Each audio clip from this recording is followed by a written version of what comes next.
Welcome to the Deep Dive. Today we are plunging into a market that is absolutely foundational to modern life, yet one you might rarely think about, the industrial salts market. It sounds incredibly simple, doesn't it? Yeah. Just salt. Right. But this isn't the shaker on your dining room table. This is the workhorse, the indispensable raw material powering massive global industries. Exactly. And for this deep dive, we're armed with a detailed report from Cognitive Market Research, or CMR. Our mission is to kind of crack open their analysis, reveal the surprising complexity here, understand who the key players are, and see just how deeply industrial salt is woven into the fabric of the global economy. Yeah, you'll see that this seemingly basic product is essential for things you interact with every single day, often, without realizing it. Okay, let's unpack this then. The report starts by defining what industrial salt actually is. What makes it different? Well, at its core, it's primarily sodium chloride, NaCl, just like table salt. But its use is entirely different, not for consumption, but as a fundamental building block for industrial processes. The report highlights its absolutely critical applications across, well, an enormous range of sectors. Like what specifically? Yeah. Where is this stuff being used on an industrial scale? Chemical manufacturing is probably the largest driver. It's vital for producing chlorine and caustic soda through a process called chlor-alkali. Chlor-alkali. Right.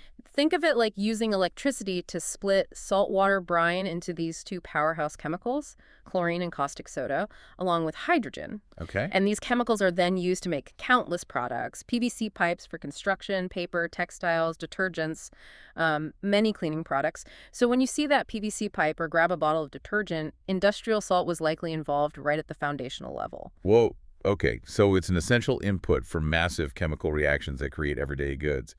What other kind of surprising uses did the report note? Water treatment is huge, used for softening hard water and in purification processes. And, with increasing global focus on clean water, demand from this sector is constantly expanding. Makes sense. Agriculture uses it, too, for things like animal feed supplements. And one I'm definitely familiar with, living in a colder climate. Ah, yes. Winter road maintenance. De-icing roads is a significant application, especially in North America and Europe. Yeah, tons of it. The report also points to its use in oil and gas exploration, in drilling fluids, and during crude oil refining. So it's foundational to manufacturing, infrastructure, public safety, clean water. It really is everywhere. That makes the market size from the report even more staggering. How big is this market? It certainly made me pause. CMR projects the industrial salts market at USD $15,241.6 million in 2024. $15 billion Right. for salt. That's incredible scale for a commodity often seen as, simple and cheap. It highlights just how indispensable it is, and the report projects steady growth, reaching USD $20,070.3 million by 2032.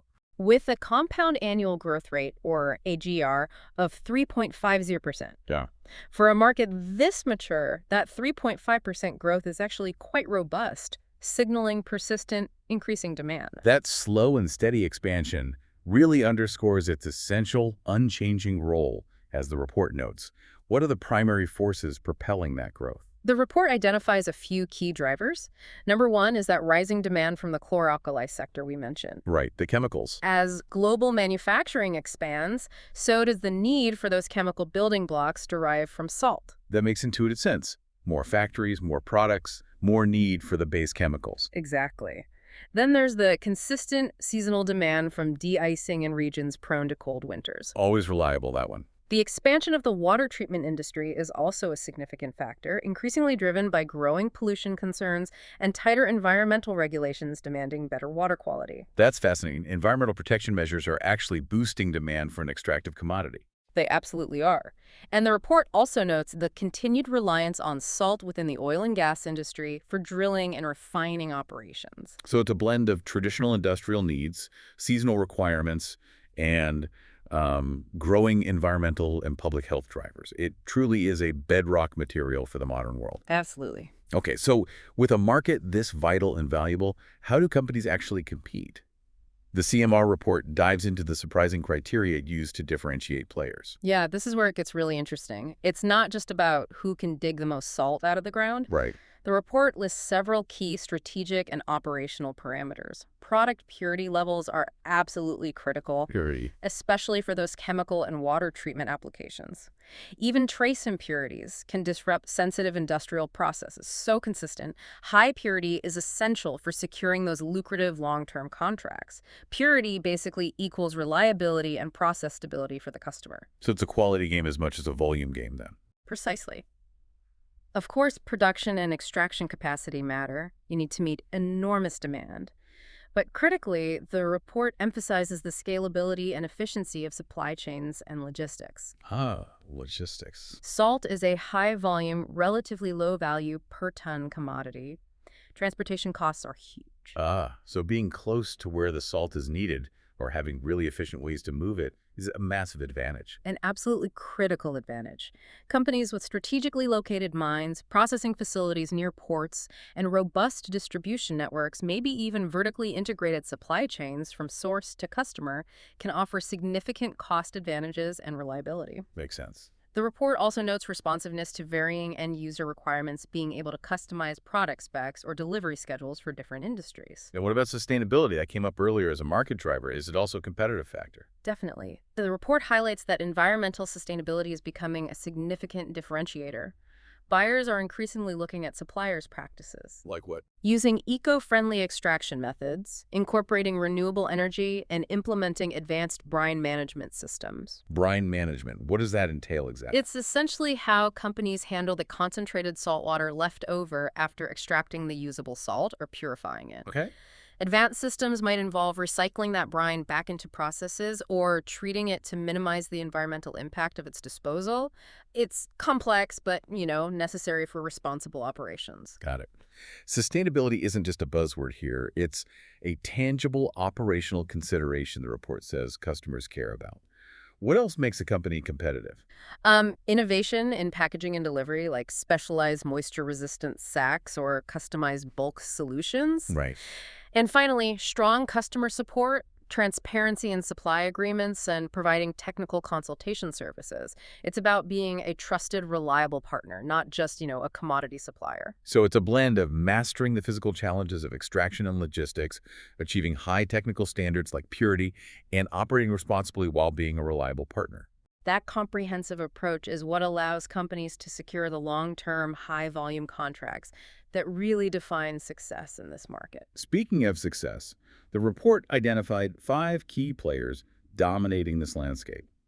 Let's look at who they are, and based on the criteria we just discussed, what makes them leaders, according to the CMR analysis. Okay, the top 5 identified are Cargill Inc., K+S Aktiengesellschaft, Compass Minerals, INEOS Enterprises, and Tata Chemicals. Cargill is a massive name in agriculture and food, but also a leader in salt. What does the report say about their strength here? Yeah, Cargill is the top player with about 12.4% market share.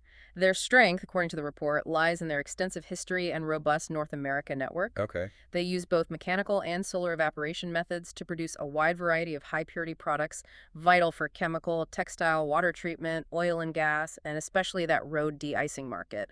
Their vast infrastructure is key. And they seem to be leveraging that scale with a focus on sustainability, too. Yes, the report notes their emphasis on reducing freshwater usage and brine recycling efforts as part of their competitive edge.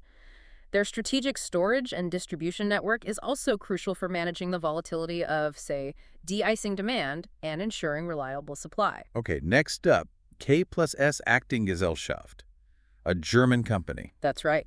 K+S holds about 10.3% share and is a dominant force, particularly in Europe. What makes them stand out is their diversified mining portfolio. They produce salt from rock, evaporated, and sea salt sources. Oh, interesting. Yeah, catering to a wide range of applications: chemical, road safety, water softening, agriculture. Their deep expertise in underground mining and advanced purification processes is a significant technical advantage. And their geographic reach is clearly a strength. Absolutely, across Europe, North America, and international markets. The report also points to their investments in digitalizing operations for both safety and efficiency, and their ongoing work on environmental compliance, particularly around waste management and CO2 reduction, which are critical factors in European markets. Right. Compass Minerals is another big name, especially in North America and the UK. The report mentioned a truly unique asset they own. They hold a 9.2% market share, and their absolute cornerstone asset is the Goderich salt mine in Ontario, Canada. Which is, This is the largest underground salt mine in the world. wow, the largest underground salt mine globally. That is staggering scale. It is, and it provides a huge production capacity foundation. Their products cover de-icing, chemical, water conditioning, and agriculture. The report highlights their focus on logistics optimization. Makes sense with that kind of volume. Exactly, leveraging that massive production base with efficient transport infrastructure and fleet management. They're also innovating in product formulation and packaging to meet evolving regulatory and customer demands, particularly for high-purity needs in specialized areas like pharma, chlor-alkali, and municipal infrastructure. Then we have INEOS Enterprises, connected to the giant INEOS chemical group. Their approach seems a bit different. Yeah, INEOS Enterprises has a 7.6% market share, and their competitive edge, according to the report, comes from their integration within the larger INEOS group and their focus on high-grade vacuum salt and brine solutions. Vacuum salt. Yes, a very pure form. They target the more demanding, high-value segments, industrial chemicals, food-grade processing, water treatment, and pharmaceuticals where purity and consistency are absolutely paramount. So they specialize in the high purity, potentially higher margin end of the market. Exactly. Their facilities are primarily in Europe and North America, positioned to serve large volume clients who need tight specifications and reliable, often short lead times. Okay. The report notes their ability to tailor offerings through in-house technical teams and dedicated infrastructure. They've invested in cleaner technologies and automation, reinforcing their reputation for purity, consistency, traceability, and ecological performance in those high-requirement sectors. And finally, Tata Chemicals, a major global player with deep roots, particularly in India. That's right. Tata Chemicals holds about 6.4% share and has a long-standing presence, especially in India and global chemical sectors. They are a leading producer of both vacuum evaporated salt and solar salt. Solar salt, too. Yes. Their key market segments include glass, detergents, textiles, petrochemicals, and water purification.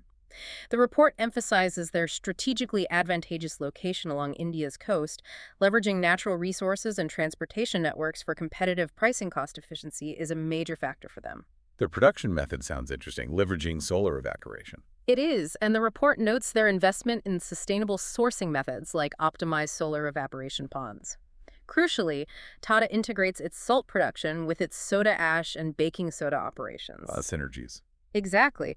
This creates significant operational synergies and cost advantages, allowing them to be highly competitive. They're focused on expanding capacity and quality to meet growing domestic and export demands, innovating to add value beyond just basic salt. Okay, so while these five are the established leaders, the report also points to a group of companies it labels as formidable competitors, players challenging the status quo. Who are they and how are they doing it? Right. The report highlights China National Salt Industry Corp., Mitsui & Co., Ltd., Nouryon, Exportadora de Sal S.A., and Südwestdeutsch AG. Each has specific strengths that make them a threat. Let's start with China National Salt Industry Corp. The name says a lot. They're simply massive, one of the world's largest salt producers. The report notes their dominance through sheer scale of domestic production and inherent cost effectiveness. Scale and cost. Exactly. And they are now actively pursuing a global expansion strategy, particularly targeting Southeast Asia, posing a significant challenge to established players with their scale and cost structure. Okay, how about Mitsui & Co., the big Japanese multinational?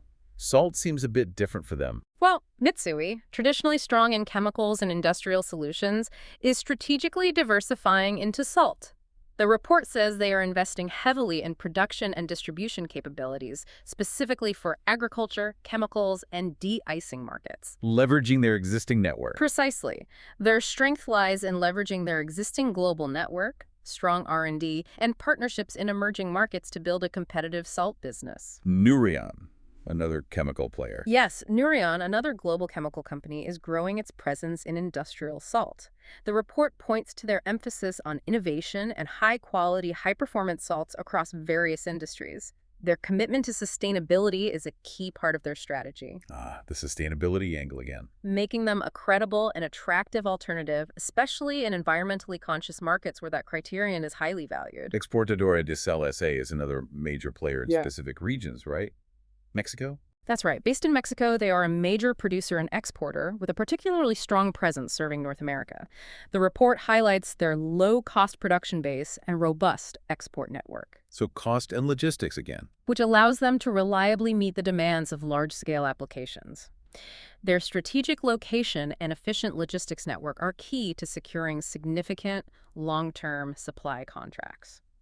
And Südwestdeutsche Salzwerk AG, back to Germany. Yes, a German company strengthening its footprint primarily in the European market.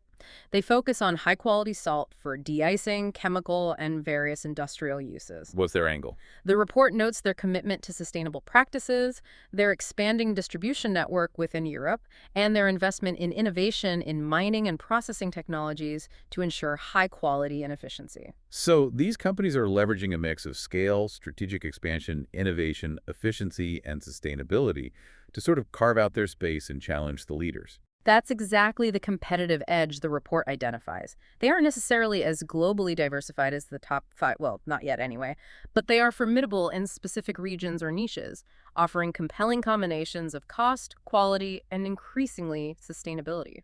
Given this intensely competitive landscape, with established giants and powerful challengers, what does the CMR report say for new entrants? I mean, how on earth could a new player possibly break into this market? It sounds tough. It is indeed a tough market to crack, but the report provides a roadmap, sort of a potential path to success. Their core strategy needs to be differentiating through sustainability and cost efficiency right from the start. How would they achieve that? Easier said than done, right? Well, the report suggests exploring production through innovative, perhaps renewable processes to minimize environmental impact from day one, which can also potentially lead to lower operational costs over time. Okay. Innovation in salt processing technology itself is key, maybe automated systems or AI-driven optimization to improve purity and reduce waste, which directly impacts cost and competitiveness. So leveraging technology in green processes is critical from day one. Yes. Also, exploring alternative, cost-effective sourcing strategies. And importantly, the report recommends a strategic geographic focus. Don't try to boil the ocean. Exactly. Instead of trying to compete globally right away, new entrants should target specific regional markets, particularly in high-growth areas like Asia-Pacific and Latin America, and build local partnerships. Pick your battles and build from a regional base. Makes sense. Exactly. Another key is specialization. Instead of trying to be all things to all industries, specialize in high-demand applications like specific types of water treatment, particular chemical production processes, or specialized de-icing blends. Right. This allows them to carve out a niche where they can offer a truly differentiated product or service. Like developing a really high-performance, perhaps more environmentally friendly de-icing blend tailored for urban areas, something like that. Precisely. And this ties into the final recommendation. Investing heavily in R&D for cost-effective, high-performance salts that meet those specialized or high-purity needs. It's about finding a specific problem in the market the giants aren't solving perfectly and offering a tailored, sustainable, or cost-efficient solution. Focus, innovation, sustainability, and smart partnerships in targeted regions seem like the essential ingredients for any new player hoping to succeed then. Those are definitely the strategies the report suggests allow new entrants to create value and compete effectively without needing the immediate scale or historical infrastructure of the established leaders. So let's bring this deep dive to a close. What's the big picture takeaway from the CMR report's look at the industrial salts market? Well, I think the main thing is the market is not static. It's experiencing steady, significant growth, projected from over $15 billion now to north of $20 billion by 2032. Right, that 3.5% CAGR. And this growth is fundamentally driven by the persistent and increasing demand from essential sectors like chemicals, de-icing, and water treatment industries, really underpinning modern life. And the report really emphasizes that alongside that growing demand, environmental sustainability and tightening regulations are rapidly becoming, well, non-negotiables. It's not just nice to have anymore. Absolutely. For both the established leaders leveraging scale and efficiency and the emerging challengers and new entrants looking for a foothold, innovation and sustainable practices are transitioning from optional extras to core requirements for competitiveness and long-term viability. Here's where it gets really interesting and maybe a thought for you, the listener, to ponder after this deep dive. The future of this essential foundational industry, something as seemingly simple as salt, isn't just about extracting more volume. The report makes it clear it's increasingly about how that salt is sourced, produced, purified, and delivered in the most sustainable and efficient way possible. Yeah. So how does this fundamental shift, where environmental factors and technological innovation become critical drivers, even in the most basic commodities, reshape global trade, supply chains, and the very industries that rely on these raw materials? It's a powerful illustration, isn't it? How even the most traditional sectors are being transformed by environmental consciousness and the relentless pursuit of efficiency. It truly makes you appreciate the unseen complexities and strategic dynamics playing out in markets that might initially seem, well, mundane. Thanks for joining us for this deep dive.